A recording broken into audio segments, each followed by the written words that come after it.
une note d'espoir quand même, hein, c'est-à-dire que l'avenir ne doit pas être aussi sombre que cela, parce que tout ce que nous vivons aujourd'hui, si vous voulez, c'est une phase de transition de notre pays pour atteindre la modernité. Quand on est dans un état moderne, on a un état civil qui est moderne, qui est informatisé, les choses vont, voilà. Donc on est en train de bâtir une nation. Souvent, quand on vient sur les plateaux, les gens pensent qu'on vient pour critiquer, pour critiquer. En fait, nous venons pour contribuer parce que ceux qui sont au pouvoir, ils passent, les gens passent, et puis le pouvoir reste. On a un pays qu'on veut consolider. Pour qu'on soit, aujourd'hui, vous avez les gens, le Yango, on a les adresses, Internet, c'est comme ça qu'on bâtit une nation. Voilà, donc oui, merci beaucoup. Excusez-moi pour la pub gratuite. Désolé. Ouais, pour dire que l'espoir n'est pas perdu, les choses viennent, on évolue. Toutefois, parlant de la CEI, cher ami, moi, il y a deux choses sur lesquelles je ne veux pas être d'accord avec vous. Bon, tantôt on a parlé de... Alors, chers amis, monsieur Dr Boga Gervais sur le plateau de télévision de NCI 360, il vestige, n'est-ce pas, des comportements du président de la CEI, Coulibaly Kubert, parlant, n'est-ce pas, de la fraude sur la nationalité et la liste électorale découverte par le député Saleh Tiamako et l'opposition. Et également sur le fait que probablement le parti au pouvoir refuse l'audit sur, n'est-ce pas, la liste électorale. Suivant son intervention, on en revient juste après. Que la CEI n'est pas là pour rassurer les politiques. C'est nous qui payons la CEI. C'est notre argent qu'on vous donne. Donc rassurez les Ivoiriens. Mais quand vous regardez vous-même les typitudes parfois de votre organisation, de votre structure, avec le président, qui dit une chose et son contraire. C'est un exemple banal. Le président dit, pour s'inscrire, il faut la carte d'identité plus un extrait de naissance. Le lendemain, ça change. Tu es le premier responsable. Là, je parle à un ami, je connais très bien M. Kilbert. Un bon magistrat, etc. Mais vous pouvez prendre ça comme des détails. Mais vous êtes la tête, vous êtes la figure de la structure. Si vous-même, vous ne connaissez plus les éléments qu'il nous faut, nous, citoyens, mais comment vous voulez qu'on vous fasse confiance? Ça, c'est un élément, c'est pas un détail. Mais deuxièmement... Vous allez avoir la possibilité de répondre. Oui, bien sûr. Allez-y. Mais deuxièmement, la question de l'audit. Oui, l'article 12. Mais c'est pas suffisant. C'est pas suffisant. L'article 12, c'est pas suffisant. En dehors de l'article 12, la classe politique et la société civile dit, faisons l'audit de notre liste. Parce que le problème qu'il y a, c'est pas seulement les personnes décédées. Il y a des personnes qui sont sur la liste de façon frauduleuse. Aujourd'hui, je peux en parler à l'aise. Parce que non seulement il y a au sein du PDCI RDA des allégations vérifiées, chiffrées. Les gens sont là. Maître Blessier, là, il a fait une analyse, etc. Vous allez au PPACI, vous avez Maître Abiba Touré, qui a fait aussi une analyse avec des éléments. Ça existe. Mais mieux, le dernier en date, c'est mon ami Saleh Tiamako, avec qui j'ai échangé récemment, qui vous fait une analyse. Il prend sa localité. Il est député maire de Tiassali. Il dit qu'il a pris la liste de Tiassali. Il a vérifié qu'il y a des personnes non ivoiriennes qui sont inscrites sur la liste. Le monsieur vous dit qu'il a ramassé cela. Il est allé même, vous dites, parfois dans ces cas de figure, la radiation seule ne suffit pas. Il faut les poursuivre. Pour fraude.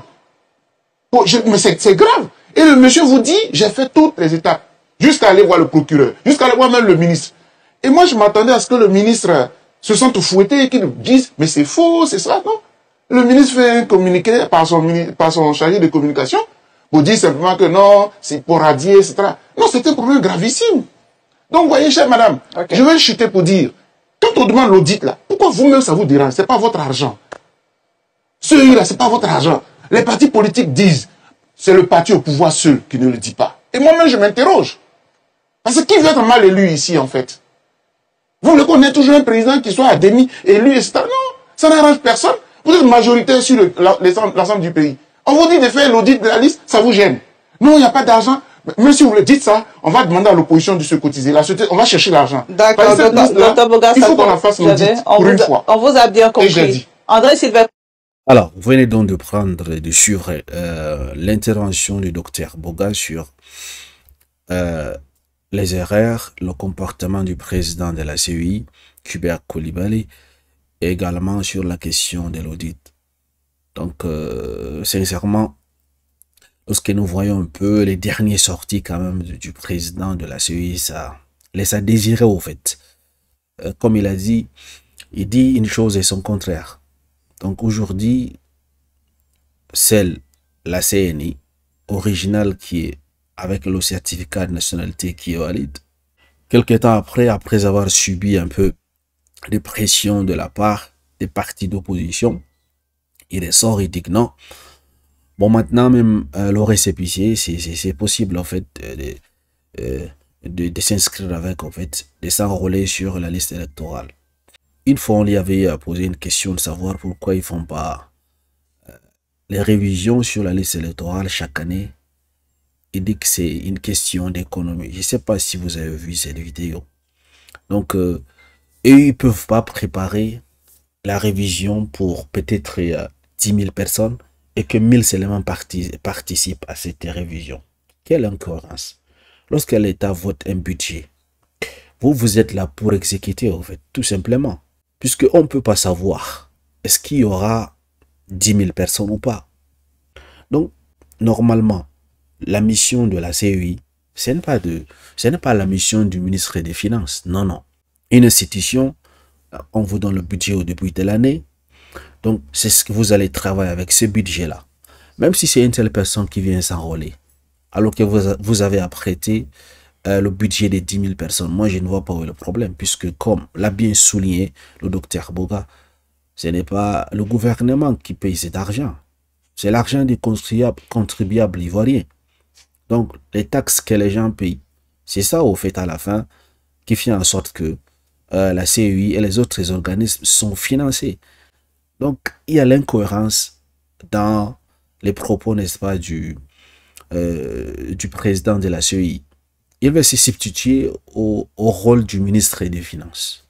Sauf si derrière son acte de ne pas vouloir faire la révision sur la liste électorale à l'année 2000, je pense 19, 21 et 23, sauf si derrière cela, il y a besoin de détourner les fonds, en fait. C'est-à-dire faire l'économie au maximum à la fin de l'année, faire des faux rapports et profiter du reste du budget, au fait, destiné au fonctionnement de cet organisme, en fait. Pour repartir sur la deuxième question, pourquoi est-ce que le parti au pouvoir a-t-il peur d'un audit, au fait, sur la liste électorale? Ils ont parlé, n'est-ce pas, d'un article parlant de personnes qui sont mortes. Est-ce que c'est suffisant? Comme l'a bien souligné le docteur Boga, ils ont découvert. C'est pas uniquement le député de Diassalé qui a découvert. C'est fraude, non. Le PDC-RDA également a découvert. La plupart des partis d'opposition ont découvert des fraudes. Maintenant, puisqu'il y a les preuves, pourquoi le parti au pouvoir refuse, n'est-ce pas, de faire l'audit sur la liste électorale? Il refuse de faire cet audit. Cela veut dire qu'il se reproche de quelque chose, simplement. Mais il y a une bonne nouvelle, quand même, concernant le président de la CEI, en fait. Vous savez, selon la loi de 2014/335, fin de mandat pour Koulibaly Kubert en septembre 2025. Donc, il ne pourra pas organiser les futures élections. Article 9 du nouveau loi de 2014 dit ceci. Le président de la CEI est élu par la commission centrale parmi ses membres pour une durée de 6 ans. Le mandat de président n'est pas renouvelable. Donc cela veut dire que tout ce qu'il est en train de faire maintenant, à partir de septembre prochain, il ne pourra plus le faire. Ils vont donc élire un nouveau président de la CEI qui va diriger dans cet organisme-là. Mais le problème, nous savons tous que cette élection, c'est juste factuel. Nous savons tous qui nomme réellement le président de la CEI. Je me pose donc cette question de savoir est-ce que donc avec la fin de mandat de Koulibaly Kubert et son départ en septembre prochain, est-ce que enfin il y aura la transparence au niveau de la CEI? Mais j'en doute quand même. Puisque nous savons tous comment ça se passe et qui nomme réellement le président de la CEI.